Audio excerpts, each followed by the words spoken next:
सुप्रभात बच्चों। नमक कहानी पूरी हो गई है और उसके पश्चात अब इस कहानी से संबंधित जो प्रश्नोत्तर हैं पाठ के साथ उन पे हम विवेचना कर लेते हैं और आशा करता हूं कि इस विवेचना के उपरांत आप इन सभी प्रश्नों के आदर्श उत्तर अपनी अभ्यास पुस्तिका में अवश्य लिख लेंगे। तो पहला जो प्रश्न है वो ये है कि सफ़िया के भाई ने नमक की पुड़िया ले जाने से क्यों मना कर दिया। तो आपको पता ही है कि सफ़िया का जो भाई था वो पाकिस्तानी पुलिस में एक बड़ा अधिकारी था।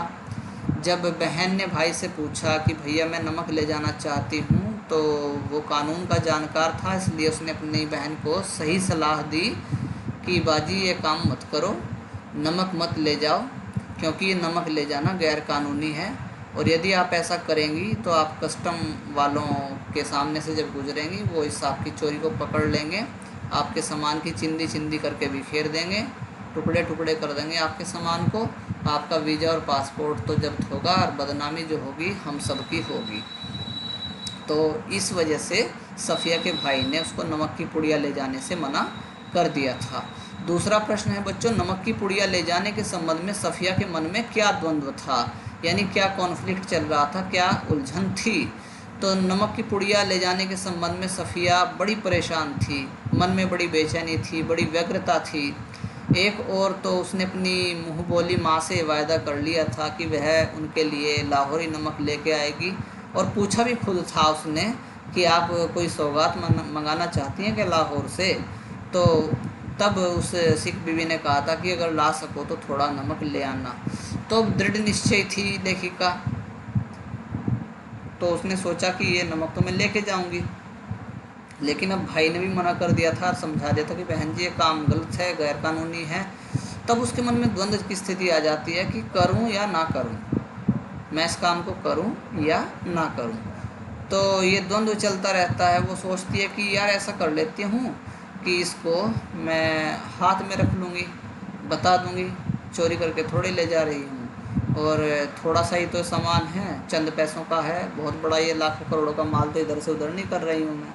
फिर सोचती है कि अगर ना ले जाने दिया तो फिर सोचती है वो कि क्यों ना मैं इसको कीनों की टोकरी में सबसे नीचे रख लूँ, क्योंकि उसको याद आता है कि जब वो हिंदुस्तान से आ रही थी उस समय फलों की टोकरियाँ किसी की जांच के दायरे में नहीं थी, कोई चेक नहीं कर रहा था। तो फिर वो ये सोच लेती है, फिर वो सोचती है कि क्यों ऐसा क्यों मैं करूं, ये मोहब्बत का तोहफ़ा है, इसको मैं चोरी से क्यों लेके जाऊं। तो इस तरह से मतलब कई तरह की बात उसके मन में चलती रहती हैं, यानी द्वंद्व की स्थिति है, एक कॉन्फ्लिक्ट है, एक द्वंद्व है, एक उलझन उसके मन में चलती रहती है। प्रश्न संख्या 3 है बच्चों, जब सफ़िया अमृतसर पुल पर चढ़ रही थी तो कस्टम ऑफिसर निचली सीढ़ी के पास सिर झुकाए चुपचाप क्यों खड़े थे। तो ये कहानी के बिल्कुल अंत में आता है, ये मैं आपको दिखा देता हूँ कहाँ था ये लाइन है, जब सफ़िया अमृतसर के पुल पर चढ़ रही थी तब पुल की सबसे निचली सीढ़ी के पास वे सिर झुकाए चुपचाप खड़े थे। कौन खड़े थे चुपचाप?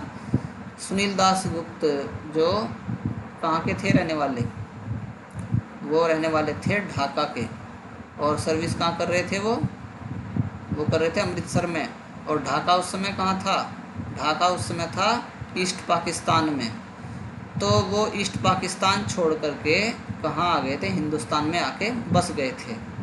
ठीक है, तो जब आइए प्रश्न पे आते हैं। जब सफ़िया अमृतसर पुल पर चढ़ रही थी तो कस्टम ऑफिसर सुनील दास गुप्त निचली सीढ़ी के पास सिर झुकाए चुपचाप क्यों खड़े थे? क्योंकि इतनी देर की जो बातचीत उन दोनों के बीच में हुई थी, उस बातचीत से वो बड़े इमोशनल हो गए थे, उनको अपना वतन याद आ रहा था। सफ़िया बीवी ने सिख बीवी के बारे में भी उनको बताया था कि ये नमक उनके लिए ले जा रही हूँ, जो कभी पाकिस्तान के लाहौर में पली बढ़ी थी और आज अमृतसर में वो रहती हैं। तो ये भी बताती है कि वो आज भी लाहौर को ही अपना वतन मानती हैं। तो इस बात से वो बहुत ज़्यादा प्रभावित हुआ और कहने लगा कि आप इसको नमक को ले जा सकती हैं। तो सिर झुकाए खड़े रहने का कारण भी यही था कि उस समय हो सकता है कि उनको अपने वतन की याद आ रही हो, तो इसलिए वो सिर झुकाए चुपचाप खड़े रहे। और दूसरी बात है कि सफ़िया के साथ में उनका एक भावनात्मक लगाव भी था और वो विदा हो रही थी उस समय वहाँ से, तो उनको थोड़ा सा ये थोड़ा सा महसूस होने वाली बात थी, इसलिए वो चुपचाप खड़े थे, क्योंकि सफ़िया अब जा रही थी। तो प्रश्न संख्या 4 है बच्चों, लाहौर अभी तक उनका वतन है और दिल्ली मेरा, या मेरा वतन ढाका है जैसे उद्गार किस सामाजिक यथार्थ का संकेत करते हैं। तो लाहौर को कौन मानती थी अपना वतन? सिख बीवी। दिल्ली को कौन मानता था? पाकिस्तानी कस्टम अफसर। ढाका को कौन मानता था? हिंदुस्तानी कस्टम अफसर यानी सुनील दास गुप्त।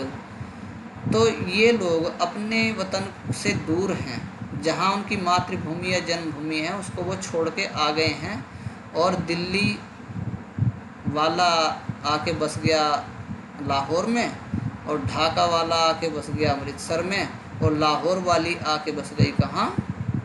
अमृतसर में। तो इस तरह से जो ये लोग कहते हैं, ये उनके हृदय के उद्गार हैं, ये उनके दिल से उठने वाली आवाज़ है। जब वो कहते हैं कि लाहौर मेरा वतन है, दिल्ली मेरा वतन है, मेरा वतन ढाका है, तो ये उनके दिल से उठने वाली आवाज़ है, उनके हृदय के उद्गार हैं, और ये इस सामाजिक यथार्थ की ओर संकेत करते हैं कि व्यक्ति अपनी जन्मभूमि से भले ही कितनी दूर चला जाए, अपनी जन्मभूमि के लिए उसके हृदय में जो प्यार है वो कभी समाप्त नहीं होता, कभी कम नहीं होता। यानी अपनी मातृभूमि के लिए हर व्यक्ति में, चाहे वो जहाँ रहे, अपनी मातृभूमि के लिए बहुत ज़्यादा प्रेम मोहब्बत अपनी मातृभूमि से उसको होती है। तो उसके बाद प्रश्न संख्या 5 है बच्चों, नमक ले जाने के बारे में सफ़िया के मन में उठे द्वंद्वों के आधार पर उसकी चारित्रिक विशेषताओं को स्पष्ट कीजिए कि उसमें कौन कौन से आपको उसके चरित्र में विशेषताएं नज़र आती हैं। तो एक तो बड़ी भावुक है, भावुकता में उसने निर्णय ले लिया था कि मुझे नमक लेके ही जाना। दूसरी बात है कि वो द्वंद्व की स्थिति में है, उसके मन में जो द्वंद्व उठता है वो उससे कई बार सोचने को मजबूर करता है कि मैं नमक को ले जाऊं या ना ले जाऊं। फिर वो दृढ़ निश्चय भी है, वो आखिरकार ये निश्चय कर लेते कि चाहे जो हो जाए मैं सैयद वंशी हूँ, और सैयद कभी भी अपने वचन से विमुख नहीं होता, इसलिए वो पूरी तरह से उस नमक को ले जाने के लिए तैयार हो जाती है। ठीक है।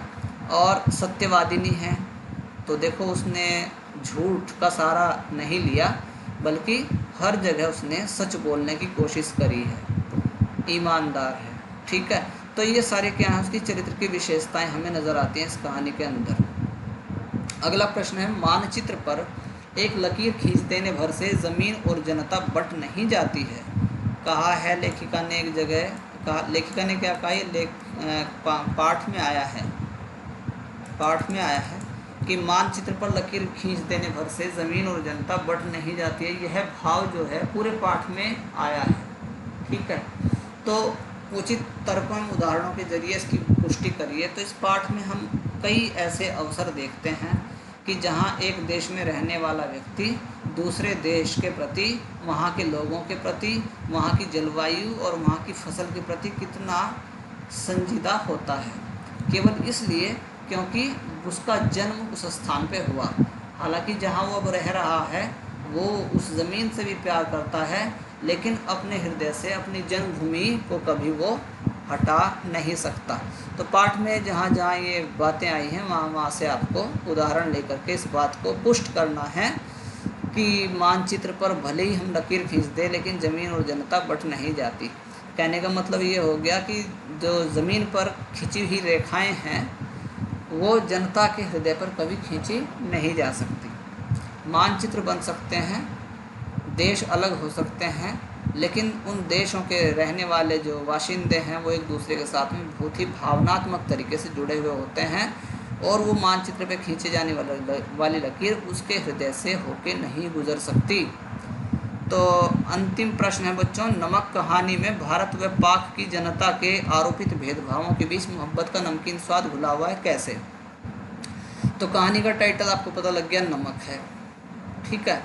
और भारत और पाक की जनता के आरोपित भेदभाव, देखो यहाँ के जो लोग हैं वो पाकिस्तानियों में बहुत सारी कमियां निकालते हैं, तो उसमें कारण भी हैं। मतलब ऐसा नहीं है कि कमियां कुछ हैं हम उसको नकार दें, कमियां तो हमारे यहाँ भी हैं, कमियां वहाँ वालों के यहाँ भी हैं। जैसे हम राष्ट्रभक्त हैं, वहाँ के लोग भी राष्ट्रभक्त हैं।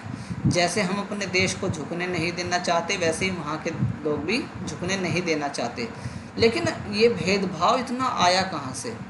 इतना भेदभाव इन दो देशों की जनता के बीच में क्यों आया, जबकि सबको अपना इतिहास मालूम है कि देश को आज़ाद कराने में दोनों देश संयुक्त जिस समय थे वो लड़ाई एक साथ हिंदू मुसलमानों ने मिलकर लड़ी थी। फिर ये इतना फ़र्क आया क्यों? तो बच्चों ये आया राजनीतिक कारणों से। ठीक है, जो एक शासक है, राजा है, वो अपनी राजनीतिक रोटियां सेकने के लिए जनता के दिल में ऐसे भाव पैदा कर देता है कि हम भारत वाले या पाकिस्तान वाले एक दूसरे से नफ़रत करने लगते हैं। तो उसके बावजूद भी अब कहानी के इस क्वेश्चन पे आते हैं। भारत व पाक की जनता के आरोपित भेदभावों के बीच भी मोहब्बत का नमकीन स्वाद घुला हुआ है इस कहानी में।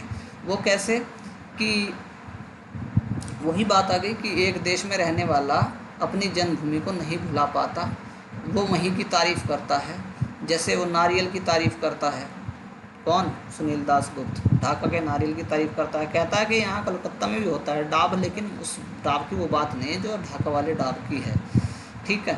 और जो पाकिस्तान में लाहौर में, अमृतसर में जो उसमें, हाँ, लाहौर के वाघा में जो कस्टम अफसर है वो कहता है कि जामा मस्जिद को मेरा सलाम कहना वो भूला नहीं पाता। वैसे ही जो सिख बीबी है वो कहती है कि मुझे थोड़ा सा लाहौरी नमक चाहिए। तो ये क्या है? ये चीज़ यही तो दर्शाती है कि चाहे हम सब में, भारत और पाकिस्तान की जनता के बीच में चाहे जो भेदभाव हों, लेकिन प्यार और मोहब्बत अपनी जगह है। और ये जो कहानी है उस मोहब्बत का नमकीन स्वाद ही इस व्यक्ति के जीवन में या पाठकों के जीवन में घोलने का प्रयास करती है। तो बच्चों ये सारे प्रश्न विवेचना के रूप में हो गए। अब मुझे और कुछ नहीं कहना इसमें, और आप इन प्रश्नों के आदर्श उत्तर लिख लेंगे। धन्यवाद।